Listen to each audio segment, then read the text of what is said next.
गुरु प्यारी सात संगत जी, आप सभी को प्यार भरी राधा स्वामी जी। सात संगत जी, आज 10 नवंबर को डेरा ब्यास में बाबा जी ने सत्संग फरमाया, दिल का हजूरा साफ कर जाना आने के लिए। सात संगत जी, आज बाबा जी ने सबसे छोटा सत्संग फरमाया था। बाबा जी ने आज सिर्फ 50 मिनट के करीब सत्संग किया। बाबा जी और हजूर जी स्टेज पर आए तो बहुत ही प्यारा शब्द चल रहा था, दुख भंजन तेरा नाम जी, दुख भजन तेरा नाम। फिर बाबा जी ने सारी संगत पर दृष्टि डाली और फिर सत्संग शुरू किया। और आज बाबा जी ने सत्संग में बाणी ली, दिल का हजूरा साफ कर जाना आने के लिए, जो कि तुलसी साहिब जी की बाणी है। सात संगत जी, आइए जानते हैं कि बाबा जी इस शब्द पर क्या फरमाते हैं। तो सात संगत जी, वीडियो में आगे बढ़ने से पहले मैं आपसे एक विनती करता हूं, अगर आप हमारे चैनल पर नए हो तो वीडियो को लाइक करके चैनल को सब्सक्राइब ज़रूर कर देना जी। तो चलिए वीडियो को स्टार्ट करते हैं जी। सात संगत जी, शब्द की शुरुआत में बाबा जी ने फरमाया कि यह तुलसी साहब जी की वाणी है और उन्होंने यह शब्द शेख तकी को समझाने के लिए लिखा था। बाबा जी ने फरमाया, शेख तकी एक मुसलमान थे और संत तुलसी साहिब जी हिंदू धर्म के साथ संबंध रखते थे। आपने शेख तकी को समझाने के लिए उनका धर्म नहीं देखा, क्योंकि यहाँ पर प्रेम और प्यार की बात है। हम जिस भी धर्म में हो, हमारा बाहर समझने का रास्ता अलग अलग हो सकता है, लेकिन अंदर का रास्ता सभी के लिए एक ही है। बाबा जी ने पहले तुक को लेकर समझाया है कि हमारे अंदर इच्छा तो बहुत होती है मालिक को पाने की, लेकिन क्या हम अभी उस लायक हैं? क्या हमारा मन साफ है? हमारे घर में किसी रिश्तेदार ने आना हो तो हम कैसे साफ सफाई करते हैं, लेकिन जहाँ पर मालिक ने आकर रहना है, क्या वे जगह साफ है? हमारा मन तो सारी उम्र धन दौलत कमाने में लगा रहता है, लेकिन जिस मालिक ने हमें यह सब कुछ दिया है उसके लिए हमारे पास टाइम ही नहीं है। बाबा जी ने आगे फरमाया कि अगर आपके घर में कोई मेहमान रहता है लेकिन वह आपकी हस्ती पहचान जानने से इनकार कर दे, तो आप उस मेहमान को कितने दिनों तक घर पर रखोगे जहाँ पर हम रह रहे हैं? इस सृष्टि उस मालिक ने बनाई है और हम उसी मालिक को भूले बैठे हैं। हमारे पास अपने यार दोस्तों के लिए, रिश्तेदारों के लिए बहुत टाइम है, लेकिन उस मालिक के लिए टाइम नहीं है। क्या हमारे दोस्त यार रिश्तेदार हमारे अंत समय में साथ दे सकते हैं?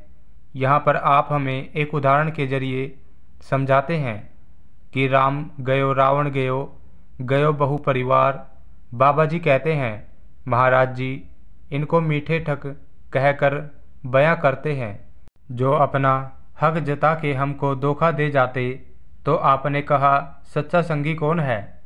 सच्चा सखा कौन है? सब तज गए कोई ना भयो संग। आगे बाबा जी कहते हैं, जो सबसे नज़दीक हमारा रिश्ता है वे हमारे शरीर के साथ है। बाबा जी कहते हैं, हमारा शरीर साथ नहीं देता तो हमारा साथ और कौन दे सकता है? बाबा जी कहते हैं, कौन है जो वह रिश्ता निभा सकता है? वहाँ पर तो सिर्फ मालिक ने साथ निभाना है। यह सब रिश्ते तो यहीं के यहीं रह जाएंगे। सात संगत जी, बाबा जी ने आगे फरमाया कि बड़े महाराज जी फरमाया करते थे कि यह रिश्ते गरज के रिश्ते हैं। जिस दिन गरज खत्म हो जाती है, बेटा बाप की हस्ती पहचानने से इनकार कर देता है। एक दिन सबने चले जाना है। नाम रयो साधु रयो गुरु गोविंद। सात संगत जी, इसलिए बाबा जी इस शब्द के जरिए हमें समझाते हैं कि अगर कोई अंत समय में हमारा साथ देगा तो वह है मालिक। उस मालिक के बगैर हमारा अंत समय में कोई और साथ नहीं निभाएगा। हम क्या मुंह लेकर जाएंगे उस मालिक के पास? क्या हम मालिक के पास जाकर यह बताएंगे कि हमने कितने बाल बच्चे पैदा किए हैं? और कितनी धन दौलत हमने कमाई है, या फिर कितनी धन दौलत संग जाएगी। आगे शब्द में एक तुक आती है, नकली मंदिर मस्जिदों में जाए सद अफसोस है। इस दुख को लेकर बाबा जी ने समझाया है कि हम तो सारी उम्र बाहर मुखी हुए बैठे रहते हैं। यहाँ धर्म स्थान बनाए थे कि हमारा माहौल बने और हम इनसे कुछ सीख ले, लेकिन सच्चा मंदिर कौन सा है? सच्चा मंदिर हमारा यह शरीर है, जहाँ पर मालिक खुद विराजमान है। बाबा जी ने फरमाया, हम अपने ग्रंथ पोथियों को पढ़ तो जरूर लेते हैं, लेकिन उन पर अमल नहीं करते। बाबा जी ने आज भी सत्संग में काफ़ी अच्छे उदाहरण दिए थे। फिर हम उसकी भक्ति के लायक बनेंगे। फिर बाबा जी के कहते कोई याद कराता है कि बंधन बर्तन गंदा है, इसको साफ कर लो, तो बाबा जी कहते हम उसको रगड़ जाएंगे तो वह साफ होना जरूर हो जाता है। बाबा जी कहते हमारे मन के ऊपर कर्मों की बहुत ही ज़्यादा मैल चढ़ी हुई है। आपने वाणी में से उदाहरण लेकर समझाया, जन्म जन्म के इस मन को मन लगी काला होया। तो बाबा जी कहते हैं मन सोचा सोचा था, पर उसकी क्या अवस्था थी, तो आप समझाते हैं मन तुझ जत स्वरूप है, अपना मूल पहचान। तो आप कहते हैं कि तेरा जो असल था वह तो प्रकाश था, यह गंदगी अपने सफ़र में तूने इकट्ठी करी है। बाबा जी कहते हैं हम चल तो पड़ते हैं परमार्थ के रास्ते पर, लेकिन हमें युक्ति नहीं पता होती। तो बाबा जी कहते हैं अगर युक्ति नहीं पता होगी तो आगे नहीं बढ़ पाएंगे। आपने वाणी में से फरमाया, बाबा जग फता महाजाल, गुरु प्रसादी उभरे सच्चा नाल संभाल। बाबा जी कहते हैं यह दलदल से कैसे निकल सकते हैं?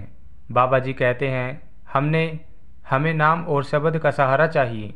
बाबा जी ने बच्चे का उदाहरण दिया। बच्चा मेले में जाता है और अपने बाप की उंगली छोड़ देता है, तो वो उसी मेले में रोना शुरू कर देता है, और जो चीज़ें उसको अच्छी लग रही थी वही चीज़ें उसको खाने को पड़ती है। बाबा जी कहते हैं क्या हमने अपने उस कुल मालिक का हाथ पकड़ा हुआ है?